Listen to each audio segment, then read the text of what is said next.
Pelo sinal da Santa Cruz, livrai-nos Deus, nosso Senhor, dos nossos inimigos, em nome do Pai, do Filho e do Espírito Santo. Amém. Meu Senhor e meu Deus, creio firmemente que estás aqui, que me vês, que me ouves. Adoro-te com profunda reverência. Peço-te perdão dos meus pecados e graça para fazer com fruto este tempo de oração. Minha Mãe Imaculada, São José, meu Pai e Senhor, meu anjo da guarda, intercedei por mim. Jesus subiu a montanha e chamou os que ele mesmo quis, e foram até ele. Então, constituiu 12 para estarem com ele e para enviá-los a anunciar, com autoridade de expulsar demônios. Eram Simão, a quem deu o nome de Pedro, Tiago, filho de Zebedeu, e João, irmão de Tiago, aos quais deu o nome de Boanerges, que quer dizer filhos do trovão. E ainda André, Felipe, Bartolomeu, Mateus, Tomé, Tiago, filho de Alfeu, Tadeu, Simão, o cananeu, e Judas Iscariotes, aquele que o traiu. Vemos nessa passagem do Senhor, na Sagrada Escritura, no Evangelho, de São Marcos, o Senhor escolhendo, os seus apóstolos. Nosso Senhor sobe para, provavelmente para rezar, né? Vemos Nosso Senhor sempre, ele tendo esse sentido da montanha, o local, a montanha e o deserto, né? Os locais da oração, o local onde Nosso Senhor fica sozinho, aonde ele tem esse ato de intimidade com o Pai. E ali chama aqueles a quem ele quis. Quando olhamos o Evangelho, vemos um sequenciar do Senhor, algo que o Senhor ele quis fazer, um caminhar e tocar e transformar a nossa vida. O Evangelho de São Marcos ele tem um sequenciar, que nos ajuda a ver essa trajetória com modo simples, né? Não é apresentado grande discurso, as grandes coisas do Senhor, mas principalmente os atos, os marcos, E começa, com São João Batista, depois Nosso Senhor é batizado, vai para o deserto. Quase um resumo daquilo que vai ter, Nosso Senhor que é anunciado, manifesto, e tem as lutas, As lutas em meio ao deserto, que é um sentido de purificação para nós, de correspondência. Depois, mostra essa sua vida pública de modo direcional, Vai para Galiléia e ali começa a pregar, a anunciar, chama os primeiros discípulos, chama Simão, André, Tiago, João. Depois continua a pregar, vai à casa de Pedro, né? Depois na casa de Pedro tem as curas da sogra, dos outros, o ato de servir, do estar com Deus na oração, ir para um lugar deserto, provavelmente aí no sentido de subir, uma colina, algum lugar onde ele possa parar e falar com Deus, falar com o Pai. Depois vai às outras regiões na volta, chama Mateus, e ele continua, diante de algumas curas que o Senhor vai fazendo. Cura paralítico, cura leproso, paralítico, cura, tem esse ato, cura a frialdade de alguns, mostrando, não esse engessamento. Olha, é sábado, então não pode fazer isso, tem que fazer aquilo. Nossa Senhor, calma, não é assim, né? É possível, né, que eles caminhem, que eles acompanhem, que eles vejam as coisas, né? Os apóstolos, né, eles comem as espigas de trigo e depois ele cura o homem da mão seca, né? Cura o coração, o chato de saber amar a Deus, de colocar Deus no centro, e não as coisas, não a frieza. Depois cura esse ato de servir o próximo, né? Estender a mão, de poder fazer as coisas, fazer aquilo pelo próximo. Cura o nosso coração também diante da frieza, da dureza em relação ao pecado.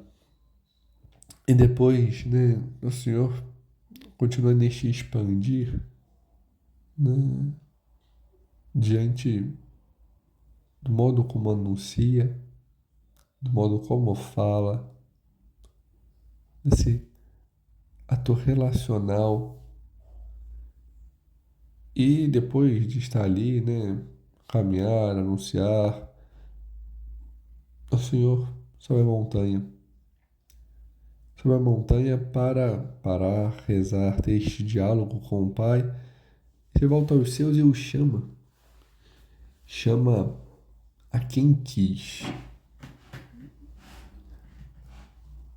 Talvez a resposta mais teológica, mais impactante, né? Por que Deus criou as coisas, né? Por que Deus criou o homem? Porque Deus quis. Deus tem um querer, né? E um propósito para cada um. Ele sabe, né? O porquê cada um foi feito, o que cada um foi chamado a ser. Ele sabe, né? Ele conhece e chama. Chama a cada um para esse desígnio, para esse ato de entrega, para corresponder àquilo pelo qual foi feito. O Senhor, ele tem esse chamado específico, né? E pede a cada um essa correspondência. E apresenta ali, né, algo marcante, né? Por que que Deus os chama, né? Por que que Deus chama os apóstolos, né? Chama aqueles que ele quis, constitui os 12 para estar com ele e para enviá-los a anunciar. A primeira coisa de um apóstolo, primeiro ato do porquê Deus os chama é para estar com ele. Depois, anunciar. São dois atos extremamente importantes que às vezes não nos damos conta. Devemos, quando lemos, né, buscar esse ato de nos colocar, não só conhecer a estrutura do Evangelho como um estudo, mas penetrar, né, ter este diálogo com Deus. O Senhor chama aqueles que Ele quis, chama Simão, aqui dá o nome de Pedro, Tiago, João, filhos de Zebedeu, André, Mateus, Filipe, chama tantos, né? Todos os. Chama até mesmo Judas Iscariotes. Pedro, que é medroso, traidor, negador, né? Fraco. Chama Pedro. Sabe disso. Sabe dos defeitos de Pedro. Mas chama ele mesmo assim.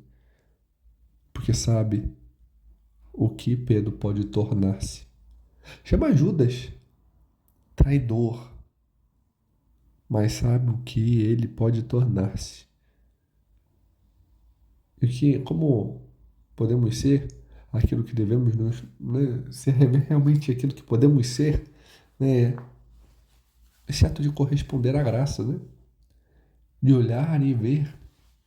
Pedro correspondeu à graça, né? São José Maria tem um ponto de caminho que ele diz assim: coragem, tu podes, não vê o que fez a graça? E fala, o primeiro exemplo que fala é de Pedro. Não vês o que fez com Pedro, com aquele Pedro medroso, negador? É isso, né? A graça mudou Pedro para que Pedro fosse Pedro, São Pedro, aquele que correspondeu a Deus, aquele que foi, né, a rocha sobre o qual o Senhor edificou a sua igreja, a pedra. Nós também podemos ser, né, aquilo que Deus quer de nós. Judas não foi, talvez porque não tivesse se aberto. Poderia ser muito mais se não tivesse se desesperado, se tivesse voltado, abraçado o Senhor. Mas não é isso que acontece. Nós, por vezes, somos assim, fugimos, né? Fugimos diante eh, das nossas angústias, das nossas tristezas, né? E não somos quem podemos ser, porque não abraçamos a graça, porque não correspondemos à graça. E como corresponder à graça? Aprendendo a ser apóstolos, aprendendo a ser os apóstolos que Deus quer, sabendo estar com Deus e anunciar a Deus, estar com Cristo e anunciar a Cristo. A primeira coisa é isso, né? Estar com Ele. Como estar com o Senhor? Aprendendo a ter vida de oração, aprendendo a ter intimidade.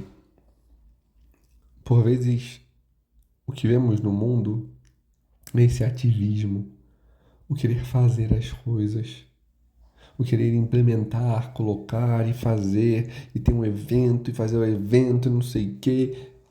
Só que do principal se esquece. O evento é para quê? Para anunciar a Deus? Então, em primeiro lugar, nós devemos estar em Deus. Porque não vai ser uma música, aquele que vai vir cantar, não vai ser, né, a divulgação. Vai ser o modo como eu ajo, vai ser o modo como eu atendo, vai ser o modo como eu falo. Não vai ser, né? Este ativismo desembestado. Estar em Deus, né? Quando se vê, por exemplo, a construção de uma igreja, né? É bonito ver isso, né? Que as grandes igrejas, né? A gente pega tantas igrejas belas, seja no Brasil, seja fora, né? O que fez aquelas igrejas ser daquele jeito, nem não galpão como vemos hoje em dia? Primeiro se tinha a vida de oração, se sabia o porquê, como fazer uma igreja, né? Sabia o objetivo que se tinha. Não era uma mera construção. Não era qualquer um que fazia. Você sabia o sentido, o porquê. Tinha o conhecimento da estrutura, da arquitetura, da, dos detalhes da engenharia, para poder estruturar e fazer uma igreja. Você tinha intimidade com Deus para levar os outros por meio daquela construção até intimidade com Deus. Se não se tem isso, o que fazemos é um prédio frio, um prédio sem graça. Literalmente. Sem graça não só pela estética feia, superficial, banal, mas também sem graça no sentido: onde vai ter Deus ali? Como se dispõe as coisas para Deus ali? É importante ver isso, né? O primeiro, para servir, a Deus em tudo. Na pastoral A, B, C, nas construções, no fazer. O principal é estar em Deus. Porque se não se está em Deus, eu vou querer vou fazer coisas, mas não vai ser para o Senhor. Vai ser para elevar o meu nome, vai ser para o meu status, vai ser não nesse ato de despojamento, de entrega, de união. Vai ser motivo de briga, de contenda, de vaidade. A primeira coisa é isso, né? Estar em unidade com o Senhor. Diante do ecoar, né? Na nossa voz, nos nossos atos, a Ele. É assim que estamos, né? Se estamos com o Senhor, vemos, né? Se alguém corresponde a Deus, ele é obediente a quem deve ser obediente. Ela não busca se engrandecer, aparecer. Ao contrário. Se tem que aparecer, aparece, mas se não tem, ela sabe, né? Se ocultar. Sabe o que tem que falar e o que não deve, e quando não deve. Sabe como organizar, apresentar as coisas, né? Sabe como se expressar. Porque aí ela expressa verdadeiramente aquilo que São Paulo apresenta em suas cartas. Eu vivo, mas não é Cristo que vive em mim. Tem este ato relacional, esta unidade, né? Verdadeiramente sabe amar. São João coloca isso, né? Deus é amor. O nosso dever é saber ter este encontro com o amor e aprender verdadeiramente a amar a Deus e ao próximo. E a expressão do amor a Deus é o amor ao próximo. Eu sei anunciar este ato de servir o próximo. Eu sei anunciar diante da obediência aos meus superiores, da obediência a quem eu devo ter a devida obediência. Eu sei anunciar diante do amar, do corresponder, do exaltar a vida, não guardando rancor, ódio, mágoa, no modo como eu falo, no modo como eu ajo. Eu sei, né, anunciar a Deus diante, né, da minha vivência, no meu relacionamento, no meu namoro, no meu noivado, no meu casamento, no modo como eu me relaciono com os outros. Então, com meu namorado, com minha namorada, eu não vou buscar me aproveitar do outro como carne. Eu vou saber amar o outro e conhecer o outro e dar-me inteiramente a conhecer o outro. Na verdade, na simplicidade, no meu modo de agir e falar. Eu vou saber, no meu noivado, ter esta correspondência no preparar as coisas do matrimônio, no tempo certo, colocando o essencial primeiro. Primeiro Deus, depois as coisas materiais. Sem atropelos, sem colocando essa priorização a Deus. Organizo tudo. Busco um tempo de rezar mais juntos com meu noivo, com minha noiva, né? Escolho as coisas e tudo vai se encaixando, né? Busco, né, esta correspondência. O meu modo de lidar com as coisas alheias. Eu não fico querendo, tomando posse, né? Usando o que é do... Não. Se eu preciso, eu sei pedir emprestado. Eu sei dar Eu sou despojado destas coisas, dessa vontade de ter, de pecar. Eu sei falar do outro sem uma manipulação, sem fazer com que eu jogue as coisas para que os outros tenham inveja e raiva daquele, sem distorcer as coisas, mas ao contrário, né? Por quê? Porque eu estou em Deus. Porque se eu não estou em Deus, eu não vou saber anunciar. Um livro, né, antigo e sempre novo, que muitos, né, já leram e talvez tenham uma raiz central, né? O nome do livro é Alma de Todo Apostolado, né? São Pio X o tinha como livro de cabeceira e tantos outros, né? Santos, né? E qual é a alma de todo apostolado? A oração. A oração é a alma de todo apostolado. Esse ato de eu saber conhecer a Deus. São Francisco, né? Naquela passagem conhecida do irmão Leão, ele vai, caminha, reza, mas não diz uma palavra. Eis o grande apostolado, o grande anúncio, a grande evangelização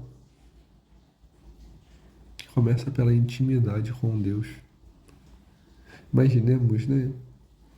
Alguém, por exemplo, claro que o direito é bem claro, né? Quem é o catequista na arquidiocese, né? Ou na diocese, o bispo.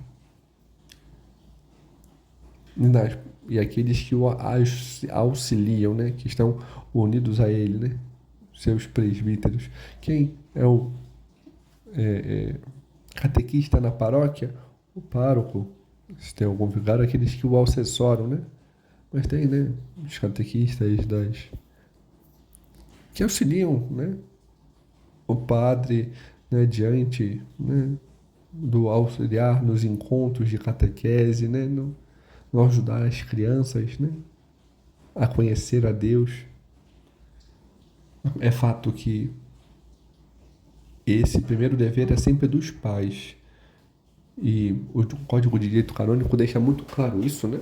Os pais têm esse dever de anunciar e têm que preparar os seus filhos para que possam ter a devida maturidade a partir dos 7 anos de idade, quando chegar na idade da razão, já poderem eles se confessar, né? Mas temos os catequistas, né? E qual o principal cerne da catequese? O levar as crianças a ter intimidade com Deus. A primeira coisa é isso. Imagina se não se leva, né? Talvez, infelizmente, para a tristeza seja essa a realidade que muitas vezes encontramos, né? Então, já é um mau testemunho, né? Porque se eu não estou levando a intimidade com Deus, é porque talvez eu não tenha intimidade com Deus. Se eu não levo outros à intimidade com Deus, é porque onde está a minha intimidade com o Senhor? Talvez eu não tenha. E aí, eu sou frio. E como é que está o meu apostolado? Não é um apostolado de verdade. É um fazedorismo de coisas. O que se ensina na catequese? Às vezes informações vazias. Porque se usa aquilo na vida, os catequistas talvez deveriam ser aqueles que melhor se confessam, aqueles que buscam confissão semanalmente, porque né, querem estar sempre em estado de graça. Será que são assim, né? Será que tem este ardor, este desejo? Né? Os mestres, né? Aqueles que lidam diretamente com o Senhor, aqueles que tocam o o corpo de Cristo, aqueles que levam, aqueles que são necessitados, estes têm que, né, ter confissão frequente, tem que ter como vida de oração, comunhão frequente, tem que dar este exemplo. Se não dão, onde está este ato de apostólico a qual o Senhor chama? É necessário termos este ato apostólico, sermos apóstolos de verdade, anunciando com a vida, com o modo como eu ajo. Mas para que eu tenha vida, para que eu possa demonstrar com a minha vida, eu tenho que ter esta intimidade. Por isso que o Senhor chama primeiramente a isso. O cerne de tudo é esta intimidade, é ter vida para poder levar vida ao outro. Conhecer aquele a quem eu vou anunciar, porque senão não tenho como anunciar. Eu tenho que amar a Deus para poder, né, ser elétrico, eufórico no modo como eu falo do Senhor. Que o meu modo de falar possa demonstrar que eu estou apaixonado por Deus. Porque senão vai ser meramente mais um, vai ser uma coisa fria. Eu tenho que amar. Eu tenho que amar falar, né, do amor de Deus, do como Deus nos ama, né, do como é o nosso desejo de estar sempre com o Senhor em estado de graça, de poder conversar. Né? Eu tenho que conhecer os mandamentos e ter esta relação com Deus, esta proximidade, este modo de união com Ele. Eu tenho, né, que querer ter este ato de relacional para poder anunciar de fato com a minha vida. Por exemplo, os esposos, né? Eles têm que saber anunciar um para o outro, saber chamar. Né? Como pode, né, duas pessoas dividirem a vida, mas não comungarem da mesma vida, da mesma fé, daquilo que é o cerne, o centro? Parece ser estranho. Eu divido tudo, menos aquilo no que eu acredito. Eu tenho que saber, né? Ser Cristo para o outro, anunciar, né, a verdade, apresentar, né? Ter este ato de anúncio, de correspondência, do modo como eu vivo. Tenho que querer viver, né? Para poder fazer. E a vivência se dá aí, no conhecer a Deus, no ter intimidade com Ele, na proximidade com o Senhor, né? Na ter esta familiaridade, com a familiaridade que Deus quer que tenhamos com Ele, na intimidade com o Senhor, nas coisas relacionais da vida, e depois transbordar, né? Transbordar diante de atos, das minhas palavras, dos meus gestos, para que, por meio do modo como eu ajo, do modo como eu me expresso, do modo, né, como eu falo, do que eu falo, os outros possam conhecer a Deus. Por isso, né, como está a minha vivência, né? O que eu venho escutando, né? Quais as músicas, né?